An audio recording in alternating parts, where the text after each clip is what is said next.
Hey everybody, I hope you're staying safe. Katrina Russell again. I am here today to talk about how the left has actually changed, and I say the left is like the far, far left, like the Black Lives Matter, the Antifa, all those people, has actually changed my mind. As I mentioned before, I'm pretty much just a regular liberal. I grew up in Massachusetts, a very liberal state, not town. Ooh, I have a spider, a fly crawling on me. Anyway, so I grew up in a very liberal state. I, support gay marriage. We, do everything here. We just don't care. We decriminalized pot. We now legalize pot. There's a whole bunch of things with that. So very liberal. But I'm not far left. But they have changed my mind on institutionalized racism, because growing up, even though we're a small state, and I live in small cities and towns, we're pretty diverse in a lot of ways. I've always had friends of every background, every religion, every color, everything, and I never really thought anything of it, and I assumed nobody else really thought anything of it, because why would you? It's just literally it's like judging someone by their hair color, and who cares? So hell, you can tell mine changes colors with the season, so hair color is not a big deal. It's kind of the point. So when everybody started screaming about institutional racism, I was like, what are you talking about? Like, there's no laws, there's no this, there's no that. And they started saying, well, it's the way you think. And I'm like, how do I think? I don't think anything racist. You just don't understand. You just don't realize that you think racist things. And I was like, no, pretty sure I would know if I hated an entire group of people for no reason. But as I hear people talking, and as I watch things on social media, and I read about books like White Fragility and different things, I'm realizing that there really is institutional racism, and most of it comes from college and school institutions. Those are the institutions that are racist, because most of the people who are saying these things, that it's the way you think, that white people just have these privileges that they don't realize black people don't have, and all these things. It comes from, I went to college. I studied history. I didn't hear any of this, but I went to college a long time ago. It was like 20 years ago. So I think it's the new people coming through college where they're hearing all this stuff. And I watched a video. I don't know how to splice videos and stuff yet. I'll get there. But I watched a video with a guy interviewing people about why voting, there's that fly, why needing an ID to vote is racist. I used to think kind of ageist, because a lot of older people give up their driver's license, and then it's a little bit more challenging to get an ID, and they don't really need it for as much. They're not going to get carded for alcohol. But never really thought about it as racist. And there was these white college kids. They looked like they were on a college campus, were saying things like, "Oh well, those people don't have access to that kind of thing, and those people don't understand how it works, and those people." First of all, what people? Name one group of people. I'm air quoting. You can't really see it. Group of people that don't need a driver's license to drive, or don't need a state ID to buy alcohol, or anything really. You want to get a job. If you need a job, you need state ID, or government ID of some sort.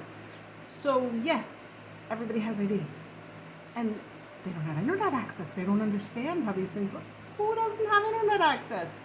People have it at work. Even if you don't have it at home for whatever reason, which most people do, most people have it on their phones, most people have it at home, they have it at work. There are older people maybe who don't have it at home because, again, not to be ageist, but a lot of older people don't necessarily know how to use the internet. And maybe I'm wrong. Maybe it was just, my dad who used to put his email address as in the search prompt when he was trying to check his email. So anyway, so maybe it's just the people I know. But yeah, I was like, wow. And so then the same guy went and talked to people, I don't remember, some borough in New York. I'm not from New York, I don't know the boroughs, but whatever. And he was talking to people of color, mostly black people. And they were like, no, we all have IDs. Why would anyone fix that? That's kind of stupid. And I don't know if you ever read the book White Fragility. I have not actually read it. I just ordered it on eBay as a download because I was not giving that woman a dime, to see how stupid it was, because I've heard other people talk about it. I've watched other people online break it down. Things like, she was going to a party and there were two different people. There were two different groups at this party. And in this area where there could be a party, and one group was all black people, or mostly black people, and one group was mostly white people, and she was scared that she might have to go to this party with mostly black people. Why? I've been to plenty of parties with mostly black people. I mean, if you go, especially if you go to a family party or something like that, there's going to be my families are a little bit of everything. We got some black, we got some Asian, we got a little bit of all kinds of stuff mixed in. But it happens. Actually, I remember one time I went to a baby shower. Sorry, Kirstine. I went to a baby shower, and it was in Mattapan, which is a section of Boston which is predominantly black. It was a girl I knew from work, and so I think, I honestly don't remember if I was the only white girl. You know what, I think I was, because they play that game of what's in your purse. And they ask questions like if you have condoms, if you have birth control, and I brought out both. I was a little safety girl back then. And I was the only one. Some people didn't have any, and some people had one or the other. And we were all joking that I was like, yeah, I'm the one that's not going to get pregnant. It was that's why I'm not the one having a baby shower. And it was a joke, but it was it was fine. I didn't, oh my gosh, I don't want to say that because black single motherhood, or I didn't think these things. It was just, I was with a group of girls. It was funny. Half my friends had kids early, straight out of high school, white, didn't matter. I didn't get racial about it. And I honestly didn't think about it. And I think I was the only white person there, but I don't remember because I didn't care. And so the more I'm hearing about the stuff that people are, and these are people that I know, these are people that I love, and they think I'm racist because I don't see that I think these racist things. And I'm like, but I don't. Wait, you do? That's kind of where I'm coming from. It's wait, you actually I'm not going to say get scared walking down a dark city in a black neighborhood, because I do. Everybody does. Black people do. Tough neighborhoods in some of those neighborhoods. But I get nervous walking down my own. I don't live in the best neighborhood either. I mean, I don't live in the worst, but I live right on a main street. I get nervous walking down my own neighborhood. There are certain neighborhoods you get a little nervous about. But that's different. That's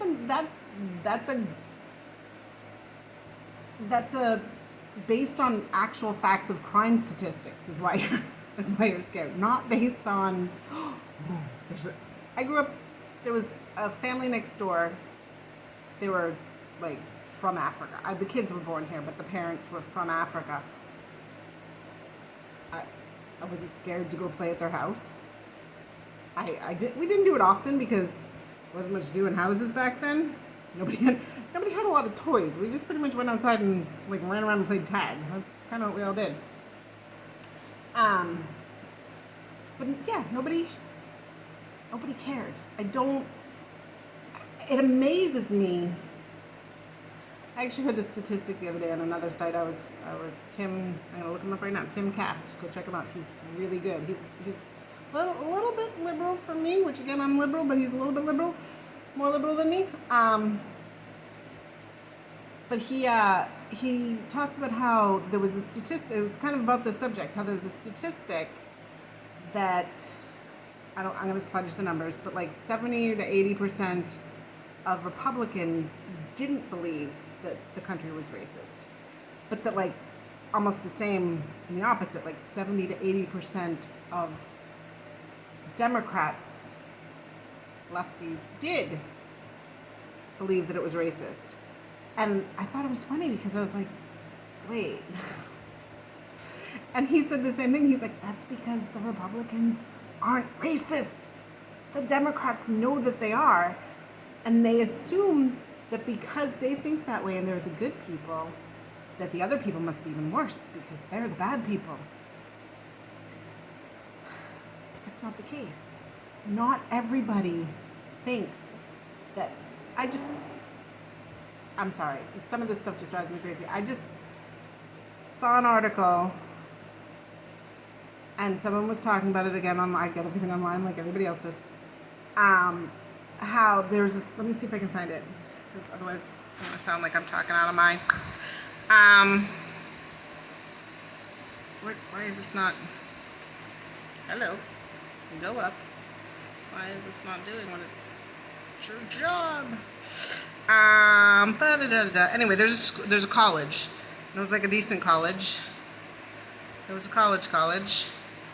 And they're changing their policy on writing, like actual writing, like writing papers and writing for college, not grammar school, not English as a second language, they're changing their policy on specific, on proper writing, because black people don't know how to properly write. First of all, I don't know that that's true.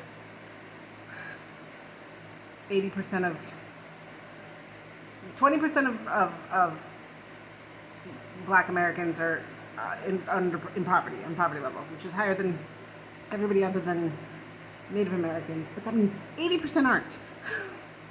The median average of an income is $60,000 a year. Barring that 20% are under the poverty level, that means the other 80% make some decent money. They have to know how to speak English. They have to know how to write. They have to, even if they didn't go to college, they could be anything. They could be, I don't know, plumbers or, I don't really know, plumbers or gardeners or painters or, I don't know, I went to college. I don't really know a lot of things that aren't college, I'm going to be honest. But there's a lot of things out there, and I'm learning more because I don't think my kid's going to go to college if this is the route that it's taken. If they don't have to write proper English, what's the point? So anyways, there's that expression that I'm going to use, if I can find it, and I should probably get notes together before I do this.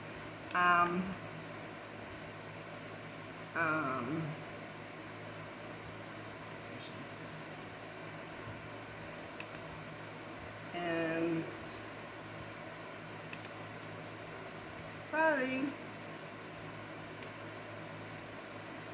it's the soft bigotry of low expectations. There you go. Where they expect black people to not know how to do things, so they don't teach them to do things, and they don't. They think that literally think they're less than white people. And so they say, well, of course they're not doing as well because of this, and of course they're not doing well because of that. And it's like, no, sorry. I mean, maybe I'll give you poverty. If they're in poverty, there's a better chance that they're not going to have access to schools and access to this and access to that. But if they really, especially once they're adults, I'm sorry. Once you're an adult, you can get a library card, you can go and read, you can do what you want if you want to do it. It's hard, obviously. Everything's hard in life, but it's possible. My dad was white, went to Catholic school as a kid, but dropped out. Like, as soon as 16th birthday. He always said he had an 8th grade education, because once he got to 8th grade, the Catholic school was like, your grades are not going to make it, so you can't go to the high school, so he had to transfer into the junior high. And he did like 9th grade at the junior high, switched to the high school, did 10th, didn't even make it. 16th birthday, gone, done. But you know what he did? He read. He read a lot when he got older. And he got in trouble a lot when he was a kid. But when he got older, he read a lot. And he ended up getting his GED. And he ended up starting his own business because he knew he wasn't going to go to college. He wasn't set up for that. So he started his own business. And he raised 2 kids by himself. He was a single dad, raised 2 kids. And we have books. We have books. We have lots and lots of books. We do books in this house. That's a perfectly good way to get an education. Like that Goodwill Hunting thing, like read books and you can get a college education for $1.25. I used to think college was good because it opened your eyes to things you might not. I hated history in school. I hated to read when I was in grammar school and high school. Fancy that. I just realized like my paint wipes and stuff are around. I was doing some painting over the coronavirus lockdown. And there's still some messes around here. But anyway. So I didn't like to read. It was hard. It was a lot. I didn't have the attention span. I went to college and I got to pick and choose the classes that I wanted to take, and it made the subjects more interesting that I was reading about. And now, good chunk of that book, and there's more over there, and we have books everywhere. A good chunk of those bookcases is nonfiction because I wanted to know things. I remember starting in college, and this is really before I started reading a lot, and I was in a journalism class. And we were trying to pick topics to talk about and different things, and no matter what the topic was that somebody picked, I knew a little bit about it. And one of my friends was like, "How do you know all this stuff?" And I'm like, "I don't know. I like to know things." Back then it was TV shows or movies that I'd watch, or we did read the newspaper. We were newspapers readers as a kid. My dad read from cover to cover. When we were big enough and we got paper routes, we read them from cover to cover. So I did know what was going on in the world because of that. But other than that, like it was just a lot of. But even I watched Nova. Like we watched everything as kids. We just wanted to know things. This is such a digressive subject, but the point was, we didn't come from anything either. And yes, saying that someone comes from poverty is more challenging to break those barriers, yes. But 80% of Black people do not live in poverty. And they're still thought of as, oh, you can't make them, oh, let's not make them have to speak real English. They're not that smart. That's racist. That's racist. That is racist. It's not their fault that they go around killing each other. We can't talk about that. Talking about why they kill each other, that's racist. No. Not talking about why they kill each other is racist. Talking about it is good and it's helpful and it's what we should all be doing. I've talked about this in another, I think it was on a podcast somewhere, but with everything going on right now with Black Lives Matter, which I hate, it's just a Marxist organization pretending to care about Black lives, and the riots and the looting and it's really loud around here with the fans. The riots and the looting and the everything. It's just causing more problems in these poor Black neighborhoods. Not even the wealthy Black neighborhoods. More problems in the poor Black neighborhoods that are going to keep things even more challenging for them. And I feel like if they really wanted to help Black lives, they would tell people to stop rioting and looting. They would take some of this donation money that goes to whomever and put it towards rebuilding the cities. They would put money towards, take the money, put it towards schools, put it towards after school programs as like donations. Because you can do that. You can donate to anything you want. Even if it's a public thing like that. We always hear, usually on Christmas, where someone will pay off like all the students lunch, all the students in the area whose lunches need to be brought up to speed. This lunch money, I don't know. My kid takes bag lunch, but I guess there's like a lunch money fund. That's great. Those are great things to do. But saying it's like not black people's fault that they run around looting and rioting and killing each other because they're basically less than is racist.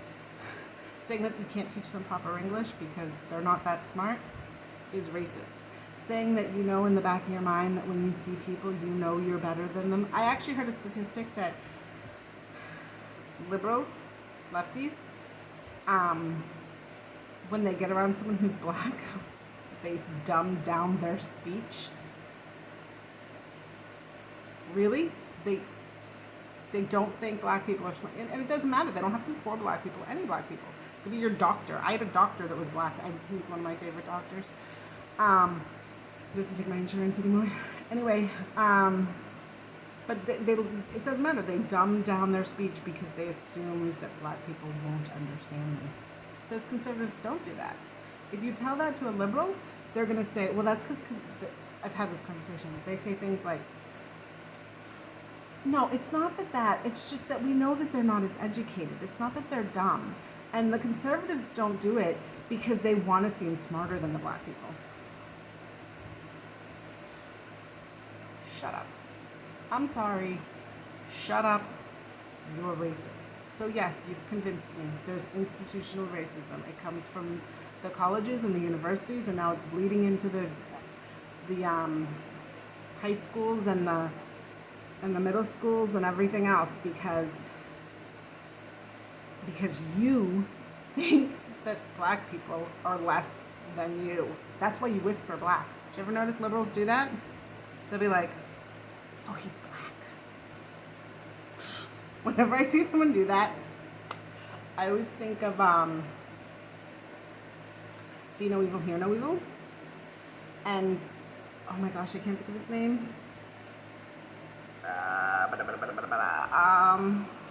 Anyway, it's funny. Lost you again. See No Evil, Hear No Evil. Richard Pryor, didn't need to Google it. Richard Pryor plays a blind character, hence See No Evil, Hear No Evil. So he plays a blind character. And he's on the train, and he's talking to his sister, and his sister says something about him being black. And he's, I'm black. Why didn't anyone ever tell me I was black?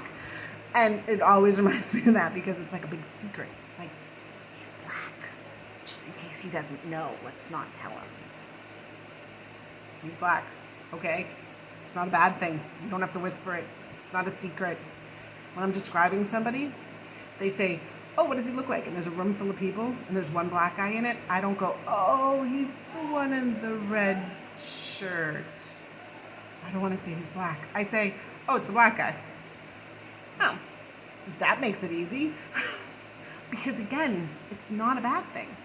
Whispering things, like, when you whisper things like, oh, he tried to kill himself. That's bad. You don't want to spread that around. It's kind of a, it's not good. You probably shouldn't even be whispering it because you shouldn't be telling anybody anyway. But like, it's not a good thing about a person. He's a drug addict. Those are things you whisper. My son's father was a drug addict. There was a lot of times that I was like, yeah, I was more open about it because I think people do need to talk about it more and do need to realize how prevalent it is in this country.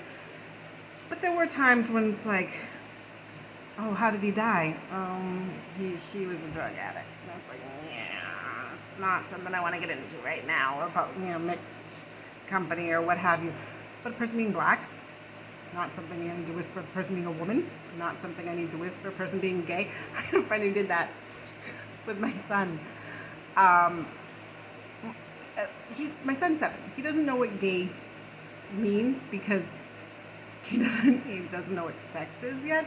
But he understands people loving each other and kissing each other. So I watch a lot of shows that have gay, like a lot of the DC shows on CW,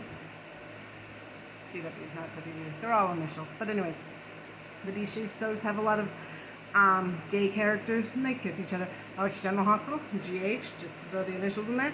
They have a couple of gay characters, and it's like, yeah, that's his husband, that's his, that's her wife. They kiss, they whatever.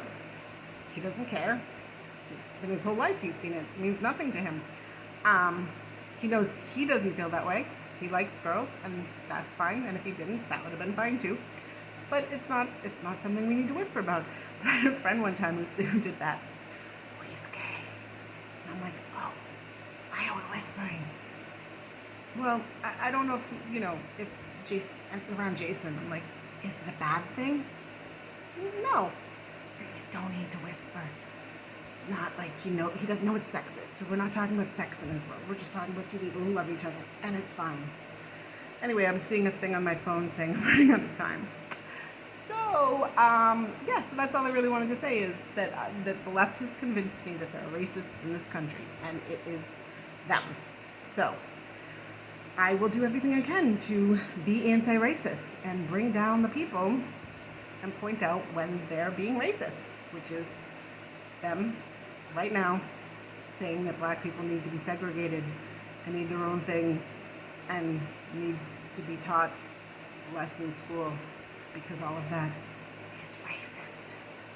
All right, thanks, and subscribe and like and all those other things. Thank you.